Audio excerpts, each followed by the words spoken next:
kami 4, kemudian Ismail ini bungsu SMA, jadi SMA-nya kelas 10. Kelas 10 jadi kalau dulu kelas 2 SMA.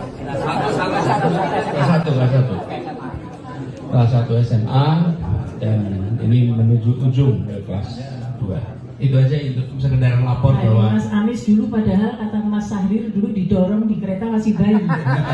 nah itu saya tadi ketika ketemu beliau tuh langsung bilang saya itu lihat kamu masih kecil, masih bayi, dan itu memang saya ingat sekali karena rumah kami di Taman Juwono itu hanya kira-kira 70 meter dari Dagen. Jadi memang sehari-hari aktivis HMI itu banyak di rumah, ya banyak di rumah dan sering ngobrol, sering makan, Pak. Iya itu dia, sering makan gitu. Numpang makan. Sering numpang makan. Jadi rumah dulu itu ada pintu depan sama ada garasi. Nah yang garasi itu langsung masuk ke belakang. Nah kalau ke belakang itu, di belakang itulah meja makan dan dapur. Jadi rombongan masa itu kalau masuk tidak lewat depan, tapi langsung lewat samping, langsung ke tempat makan, dapur. Tidak ketahuan datangnya, tidak ketahuan pulangnya, hanya terlihat stoknya berkurang. Jadi, alhamdulillah nyambung tadi, mudah-mudahan Pak Sahrir panjang umur. Nah, terus karena ini angkatan 63, jadi terbayang tidak kita ini angkatan 60? Belum direncanakan, belum direncanakan. 26 Jadi, tahun. monggo diteruskan. Saya cuma lapor aja sudah ada istri, tolong dibatasi joknya. Jadi, ya, ini terutama yang seangkatan ini tolong dikendalikan. Coba buka wadi, ya. Japriana ya. Monggo, Bapak kembalikan. Pacarnya yang dulu datang nggak nih?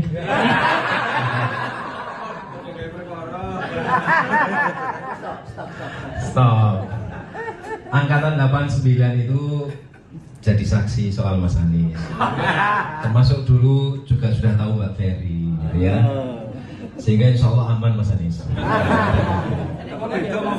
Iya, dan juga kalau saya ya aman Bu, karena saya dulu outward looking. Jadi beberapa teman yang inward looking itu karena nggak berani outward looking. Ya, sehingga saya... Jadi kalau kita berkumpul yang punya kenangan kerja bersama masa lalu, memang punya kecenderungan kita bercerita tentang dulu. Dan bercerita tentang dulu itu sesungguhnya tanda-tanda tua. Kalau bercerita tentang besok itu tanda-tanda masih muda. Nah, kita yang berkumpul di sini karena tersambungkan oleh kesamaan di masa lalu. Nah, ini teman-teman sekalian, saya ingin teruskan sedikit soal kesamaan masa lalu itu. Sesudah masa kuliah, masing-masing kiprahnya masing-masing.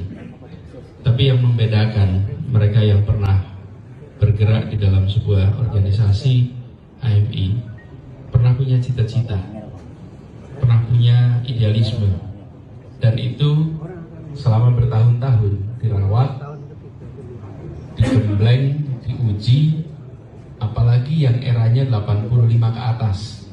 Karena pada masa itu kalau training pun harus sembunyi-sembunyi, harus di Karangkajen, di tengah kota, di tengah kampung, di kota gede, tengah kampung, nanti kadang-kadang di Kulon Progo. Jadi itu periode di mana idealisme itu diuji. Nah, apa yang menarik teman-teman? Sesudah kita memiliki idealisme itu, dalam perjalanan kita akan ketemu dengan pilihan-pilihan yang sering mengharuskan kompromi. Pilihan-pilihan di mana kita harus mengambil sikap, harus mengambil keputusan yang belum tentu sesuai dengan yang. Tapi apa yang membedakan antara yang pernah aktif dan yang tidak? yang pernah aktif itu punya moral kompas. Kalaupun dia melakukan kompromi, maka dia tahu berapa derajat komprominya menyimpang dari kompas, sehingga tahu harus kembali lagi.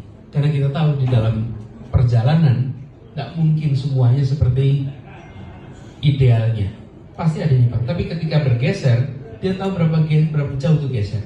Nah, yang tidak punya idealisme itu, yang tidak punya pengalaman itu, ketika melakukan kompromi tidak tahu berapa derajat meleset dari, dan apa yang terjadi, terus-menerus akan melakukan berbagai macam pilihan keputusan yang lama-lama makin jauh dari idealisme.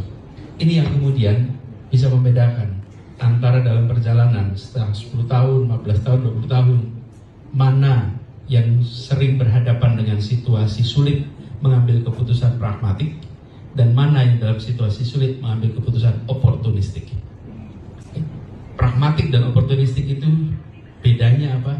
Yang satu masih punya nilai, masih punya idealisme, tapi keadaan memaksa harus pragmatik. Tapi yang tidak pegang nilai, yang tidak pegang values, dia menghadapi situasi menjadi oportunistik karena tidak ada pegangan itu. Nah, inilah yang menurut saya patut dirawat, dan pengalaman-pengalaman ini yang mungkin patut menjadi pelajaran bagi generasi yang berikutnya. Jadi buat teman-teman yang sekarang sedang aktif, jaga idealisme itu, sering-seringlah dilatih, karena nanti ketika melewati fase perkuliahan, di dalam fase berikutnya akan ketemu dengan pengambilan-pengambilan keputusan akibat dilema yang ada di hadapan kita. Nah, yang berkumpul di sini alhamdulillah, kira-kira kalau berani berkumpul, itu moral kompasnya masih dipegang keras. Ya. Pokoknya kalau reuni nggak berani datang, nggak berani datang ya, bukan nggak bisa datang ya. Kalau nggak bisa datang tuh ada halangan, ada apa. Tapi nggak berani datang, itu moral kompasnya. Ya. Posting di F7 tuh. Itu. Jadi kita merasa bersyukur yang kumpul di sini, insya Allah moral kompasnya itu.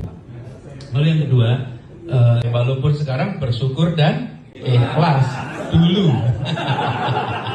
Jadi sekarang fase kita itu baru bersyukur dan ikhlas. Nah, insya Allah nanti yakin usaha ya bisa.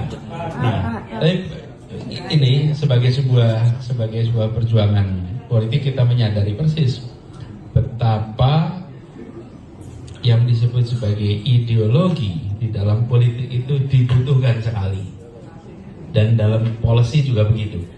Kalau kita menyaksikan hari-hari ini, ketika begitu banyak keputusan-keputusan yang dibuat tanpa memiliki dasar ideologi dan gagasan yang jelas, maka kita ketemu dengan keputusan yang sering inkonsisten.